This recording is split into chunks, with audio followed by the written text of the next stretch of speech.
Coordinating Committee on Manipur Integrity has announced that agitation will continue across Manipur until government takes appropriate action over the killings of Tronglaobi. In a press release, Cocomi's IPR subcommittee convener condemned the incident at Tronglaobi Awang Lekai, where Kuki militants reportedly killed 2 children in their sleep using rocket-propelled grenade RPG, describing it as one of the most brutal attacks in the world. Following the incident, irate protesters staged demonstrations near a CRPF camp, accusing security forces of failing to protect civilians and demanding their withdrawal.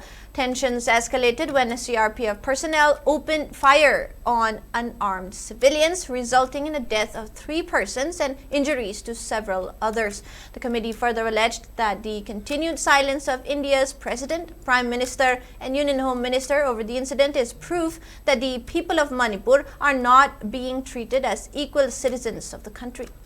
Cocomi asserted that protests will continue until justice is served and concrete action is taken by the government.